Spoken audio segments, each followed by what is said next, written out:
Selama beberapa hari terakhir ini, dia terus bertarung, tiba-tiba membantai jalan keluar begitu saja, ia melihat tembok rusak yang sangat panjang.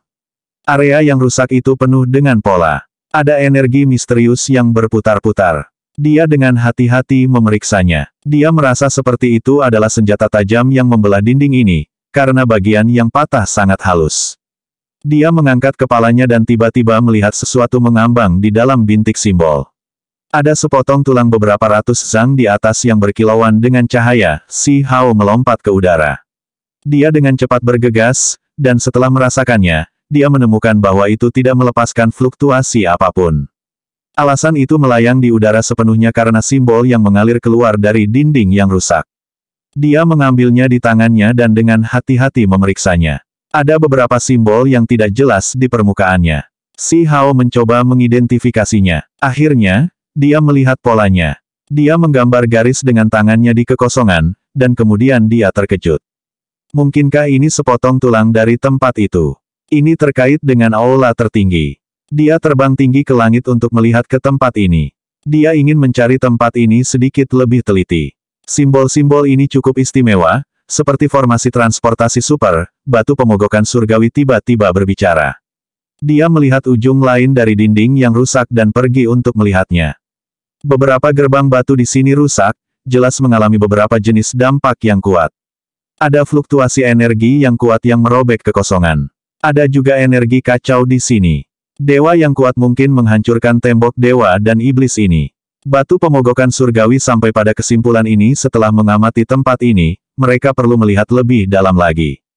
Ada formasi transportasi yang sangat besar di sini, dan itulah yang menghasilkan fluktuasi yang mengerikan. Seseorang telah menggunakan formasi transportasi tempat ini. Setelah mengaktifkannya, tembok dewa dan iblis rusak. Dia dan batu pemogokan surgawi melakukan hal-hal secara terpisah. Mereka mulai mencari lagi, berharap menemukan lebih banyak petunjuk sehingga mereka dapat memahami dengan tepat apa yang terjadi. Ada sebuah lembah besar di belakang tembok dewa dan iblis. Bagian bawahnya gelap gulita, mengarah ke kedalaman bumi. Kemudian, dia melihat beberapa bekas cakar. Mereka sangat besar. Makhluk mengerikan telah merangkak keluar dari kedalaman bumi dan muncul di sini. Itu adalah ini kura-kura yang sangat besar. Rumor mengatakan bahwa aula tertinggi terletak di punggung kura-kura besar. Mungkinkah itu membawa istana kuno di punggungnya saat melewati tempat ini? Itu diam-diam pergi ke alam yang lebih tinggi dari sini. Batu pemogokan surgawi agak kaget. Jika ini benar, maka semuanya masuk akal.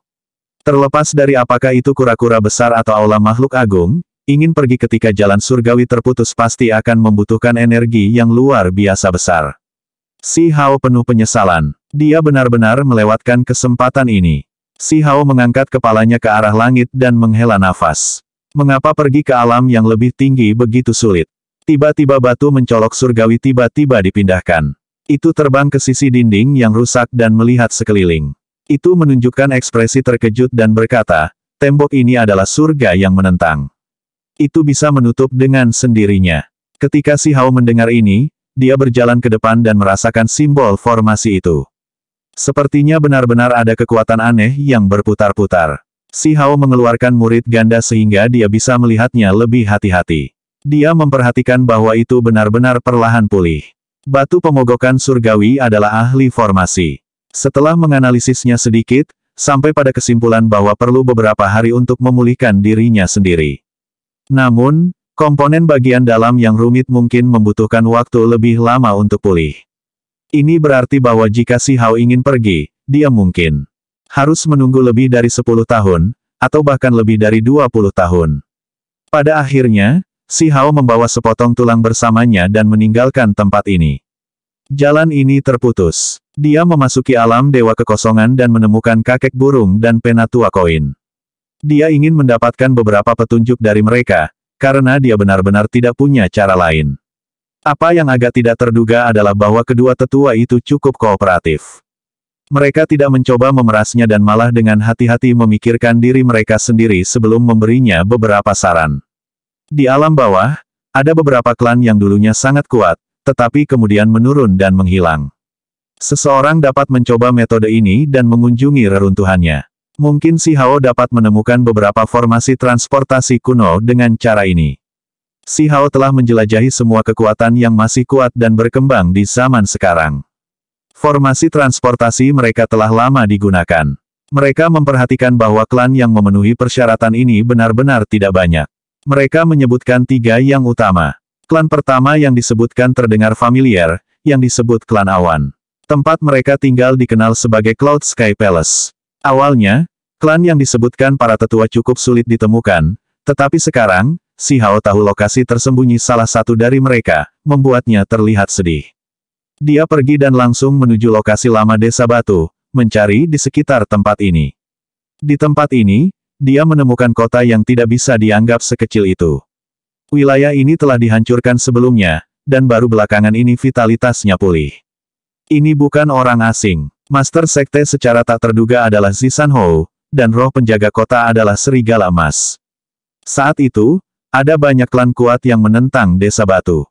Pada akhirnya, beberapa ahli dibunuh oleh Dewa Willow, dan hanya Zisan Hou dan roh penjaga Serigala Emas, yang melarikan diri dalam keadaan yang agak menyedihkan. Mereka kemudian membentuk kota di sini. Dia memperhatikan sebentar, tetapi tidak memutuskan untuk membuat masalah bagi mereka. Si Hao melanjutkan perjalanannya. Dia melihat sekeliling tempat ini, dan kemudian pada akhirnya, dia naik gunung. Dia menemukan jejak Cloud Clan. Gunung besar itu sangat luas, dan tiba-tiba ada salju di puncaknya. Pada akhirnya, mereka mengaktifkan istana bawah tanah misterius yang disegel dan menemukan formasi transportasi yang sangat besar. Mereka benar-benar menemukannya. Mereka melihat kata-kata terukir di sini. Mereka ditinggalkan oleh klan awan. Itu harus mengarah ke alam yang lebih tinggi. Setelah batu pemogokan surgawi mempelajari formasi ini, ia mencapai kesimpulan ini, formasi besar itu diaktifkan. Simbol berkedip-kedip. Sebuah lorong segera dibuka. Selamat tinggal, alam bawah. Ini adalah kata-kata terakhir yang dia tinggalkan. Dia melangkah ke lorong, dan dengan demikian menghilang dari alam bawah. Jalan ini sangat panjang, menembus angkasa. Hamparan kabur terbentang di depannya. Ketika dia berjalan di dalamnya, seolah-olah dia sedang menyeberangi sungai waktu. Tiba-tiba, jalan ini bergetar hebat. Aliran berbintang dan adegan tidak teratur itu menghilang. Semua jenis simbol berkedip-kedip. Itu sangat kacau. Batu pemogokan surgawi berteriak dengan aneh. Itu memiliki perasaan bahwa segala sesuatunya tidak berjalan dengan baik. Jalan ini tiba-tiba akan pecah. Dinding alam, di sekitar mereka seperti barang pecah belah. Banyak retakan muncul, Si Hao mulai berlari dengan semua yang dia miliki.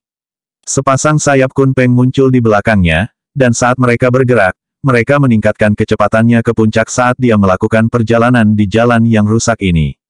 Si Hao mengelak, tetapi simbol-simbol ini terlalu terkonsentrasi. Bahkan saat dia memutar tubuhnya dan bergerak dengan kelenturan yang tak terbayangkan, bahunya masih tergores, dia terluka. Kita harus buru-buru keluar, kalau tidak kita akan dimasukkan ke dalam kutukan abadi, batu pemogokan surgawi berteriak.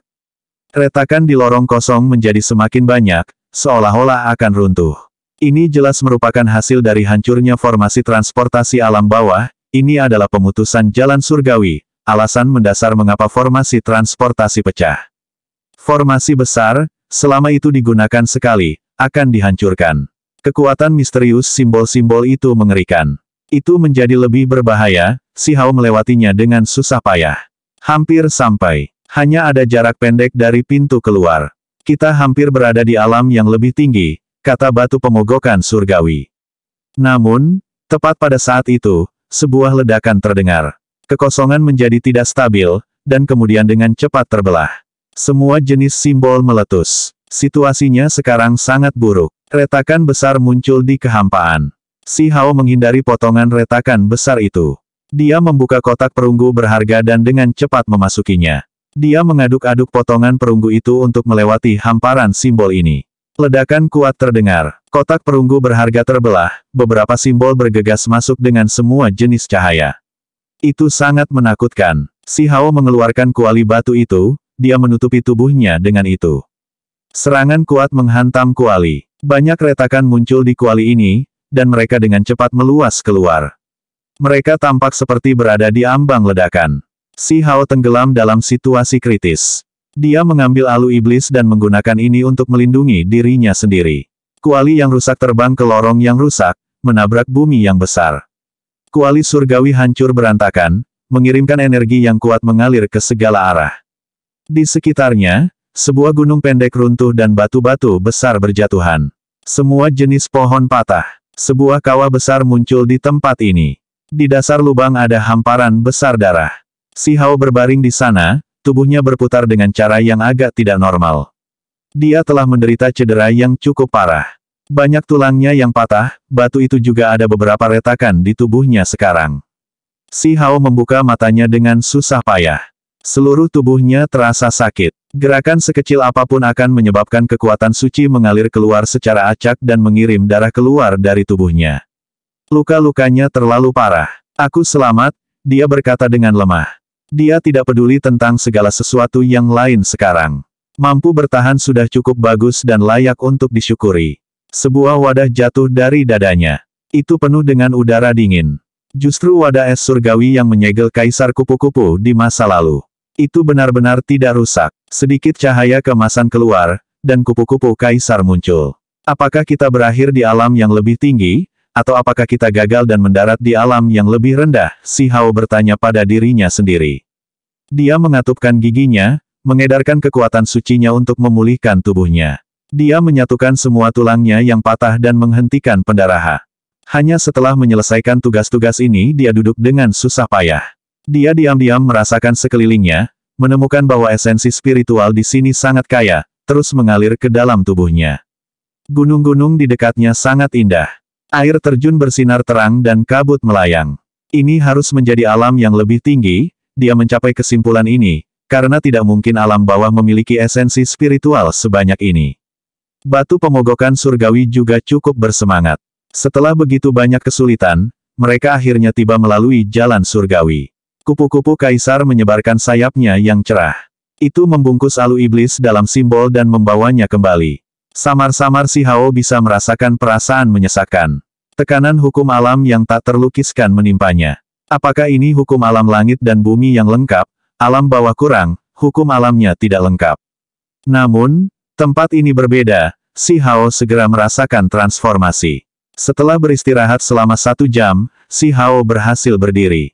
Dia mengacungkan alu tulang yang berharga, mengisi kawah ini dan menghapus jejak lain yang tertinggal di dekatnya. Saya akhirnya tiba di alam yang lebih tinggi, saya bisa dianggap sebagai alien ilegal kan? Dia tertawa dan berkata sambil menahan rasa sakit. Tempat ini cukup damai. Tiba-tiba tidak ada binatang buas yang bisa dilihat. Tiba-tiba, dia merasa ada yang tidak beres. Dia mencium aroma yang cukup unik, dan tubuhnya mulai terasa aneh. Ketika dia meninggalkan wilayah pegunungan ini, dia melihat sejumlah besar jamur yang sangat besar. Masing-masing dari mereka sebesar rumah, ada banyak rangka di bawah jamur, membentuk hamparan putih. Ini adalah tempat yang berbahaya. Si Hao dengan paksa mengedarkan kekuatan surgawinya. Dia naik ke udara, tetapi pada akhirnya, dia terhuyung-huyung dan hampir jatuh ke tanah. Ini membuatnya merasa cukup terkejut. Hukum langit dan bumi terlalu tangguh, dia terguncang dalam hati. Dia tidak bisa percaya bahwa ini semua terjadi di alam ahli tertinggi. Seolah-olah kultivasinya lumpuh. Dia menyadari bahwa dia hampir tidak bisa terbang. Alasan pertama adalah karena dia terluka parah, dan yang kedua adalah karena penindasan Dao yang hebat itu parah. Tidak heran para wanita bangsawan dan jenius itu pergi ke bawah untuk mengasah diri mereka sendiri. Itu adalah perasaan tidak terbatas. Tiba-tiba, hamparan besar simbol bersinar dari jamur. Dia buru-buru mengoperasikan simbolnya, menutupi bagian luar tubuhnya dengan rapat untuk mencegah sesuatu yang tidak terduga terjadi. Kemudian, cahaya jamur aneh di bawahnya menjadi lebih cemerlang. Kabut cahaya yang tidak jelas bergegas ke atas untuk mengelilinginya. Si Hao mengaduk alu Demon Val untuk memaksa jalan keluar. Hanya setelah terbang selama beberapa puluh li keluar, dia membebaskan diri dari wilayah aneh ini. Dia terluka di lorong kosong, mengambil kerusakan besar pada energi dasarnya. Bahkan sekarang, masih ada beberapa simbol di tubuhnya yang belum hilang. Kemudian, dia terbang lagi 100 li. Dia terlalu lelah, dan turun, kemudian dia melihat seekor tunggangan, tanpa diduga adalah siput yang sangat besar. Itu merangkak dengan cepat bahkan dengan lebih dari 20 orang di punggungnya. Ada orang muda dan tua di sana yang mengobrol sambil tertawa. Ekspresi si Hao agak aneh. Untuk benar-benar menggunakan siput sebagai tunggangan, ini benar-benar agak tidak biasa. Selain orang-orang ini, ada banyak mangsa di siput ini. Ini adalah keluarga pemburu. Beberapa dari mereka memegang tongkat taring serigala dan yang lainnya membawa busur hitam besar. Mereka mengenakan pakaian kulit binatang dan memperlihatkan tubuh bagian atas mereka. Mereka tampak sangat primitif. Selain itu, ada beberapa pemuda juga. Mereka yang masih remaja, juga mengikuti pasukan ini, jelas untuk menambah pengalaman dan menguatkan keberanian mereka.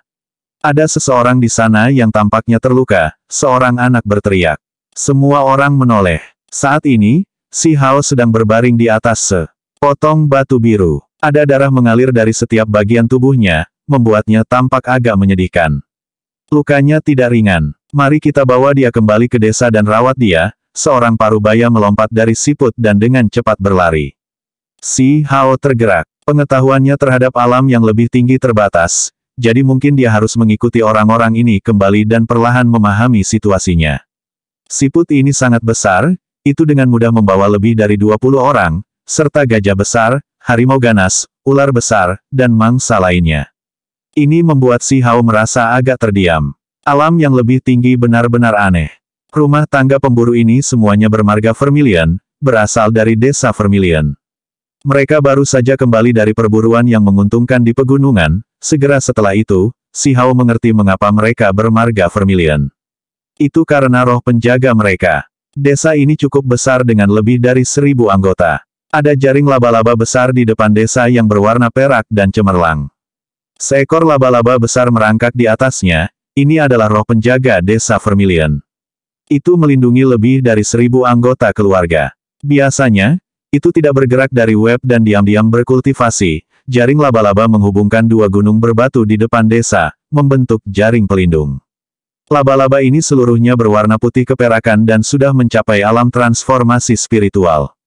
Itu sangat menakjubkan. Laba-laba besar berwarna perak itu sepertinya merasakan sesuatu. Itu membuka matanya dan melihat ke atas, melirik Si Hao.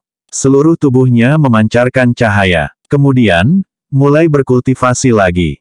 Pasukan pemburu tiba di depan desa. Mereka memilih seekor harimau besar bertaring tajam dan mengirimkannya ke jaring besar selebar 2 li. Kemudian, siput besar membawa semua orang ke desa dari bawah jaring besar. Harimau bertaring tajam itu dengan cepat dimangsa oleh laba-laba perak besar, medan terbuka dan rumah-rumah muncul dalam jumlah besar. Siapa ini? Bagaimana Anda akhirnya membawa kembali individu yang terluka? Beberapa individu dari desa Vermilion mengelilinginya. Saya menemukannya, dan kami membawanya kembali. Pemuda termuda di siput berteriak. Dia baru berusia 11 atau 12 tahun, seorang anak bernama Zujun. Semua penduduk desa saling memandang dengan cemas. Mereka menatap Si Hao, menatapnya berulang-ulang. Lukanya sangat parah. Apakah dia ditabrak oleh Pixiu? Biarkan kakek ketiga melihatnya. Yang disebut kakek ketiga adalah salah satu individu paling kuat di desa Vermilion. Dia mengerti obat-obatan, jadi biasanya, semua luka penduduk desa dilihat olehnya. Dia memiliki prestise yang besar di desa ini. Di belakang desa ada halaman. Itu sangat damai di sini. Ada kolam lumpur di sini. Disinilah kakek ketiga tinggal. Si Hao terluka parah. Dia sedikit mengangkat tubuhnya dan mengucapkan terima kasih kepada penduduk desa ini. Kakek ketiga berkata, anak muda, saya tidak tahu latar belakang Anda, tetapi saya merasa Anda sangat tidak biasa. Saya berharap kunjungan Anda tidak mempengaruhi hal-hal di sini.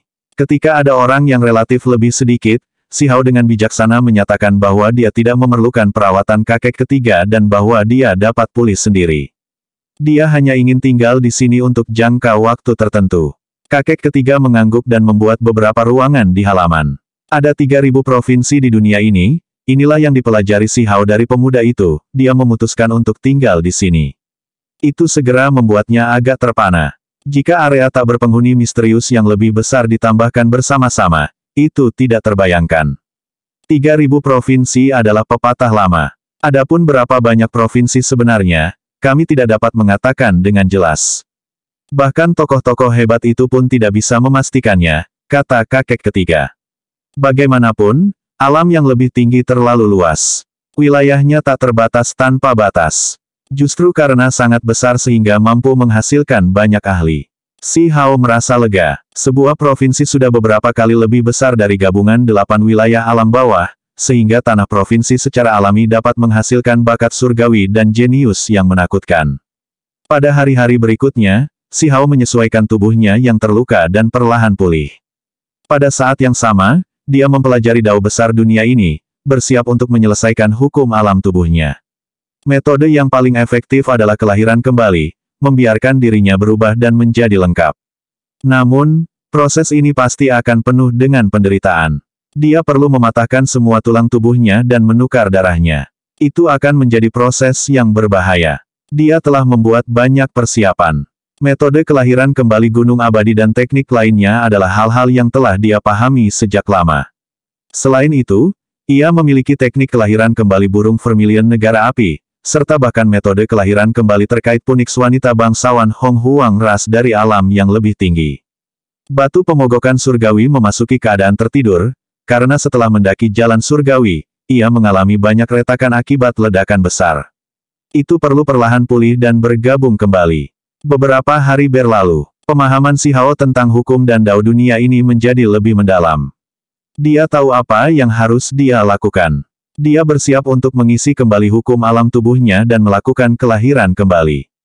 Tiba-tiba, trompet-trompet terdengar sangat menindas, semua desa Vermilion terkejut. Segera setelah itu, sekelompok pemuda dan dewasa muda diaduk, menjadi sangat bersemangat. Mereka berlari menuju depan desa. Bahkan roh penjaga pun terkejut. Apa yang terjadi? Si Hao juga tiba di depan desa, bertanya kepada orang-orang di sampingnya. Perang besar pemilihan prajurit telah dimulai, kata Zhu Jun, dan beberapa hari yang lalu, dia adalah orang pertama yang memperhatikan si Hao. Ini adalah pertemuan terhormat di mana para ahli muncul dari setiap bidang. Banyak prajurit berkumpul untuk melakukan kompetisi yang ketat. Legenda mengatakan bahwa ada keberuntungan alami yang besar, kesempatan yang menantang surga, banyak orang bersemangat dan mulai berdiskusi bersama. Ini adalah konfrontasi hebat antara para jenius, jalan bagi ahli terkuat. Si Hao bertanya, di mana mereka akan bertarung pada akhirnya. Saya tidak tahu. Rumor mengatakan bahwa individu kita yang paling kuat hanya mencapai prefektur di masa lalu, tidak mendapatkan kualifikasi untuk bertarung di level yang lebih tinggi. Ketika si Hao mendengar ini, dia cukup terkejut. Ini benar-benar acara berskala besar. Apa tujuan dari kontes ini? Peluang alam besar macam apa yang sebenarnya ada? Si Hao ingin memahami ini. Sayangnya, penduduk desa tidak tahu. Dia agak menyesal. Di alam bawah, dia seharusnya menanyai kura-kura hitam itu dengan benar dan membuatnya menjawab semua jenis pertanyaan. Kamu tidak bisa memastikan itu. Kadang-kadang, itu 1000 tahun, di lain waktu lebih dari 10.000 tahun sebelum itu terjadi sekali.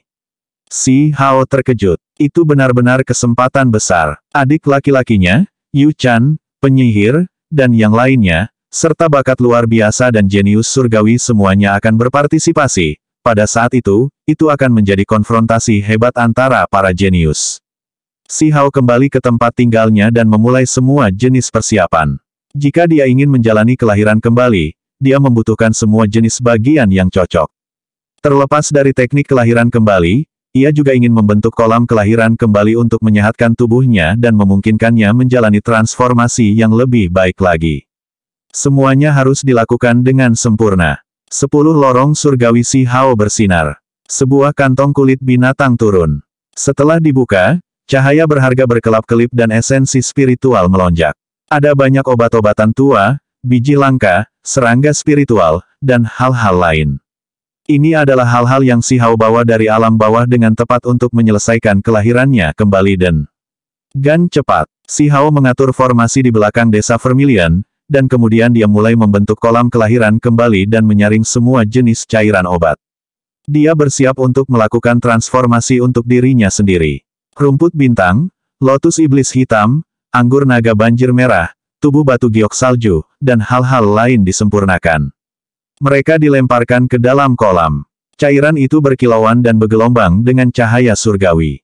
Suatu hari dan satu malam kemudian, si Hao selesai memurnikan cairan kelahiran kembali. Kemudian, dia mengatupkan giginya dan mematahkan semua tulangnya. Dia menahan rasa sakit dan melepaskan darah esensinya.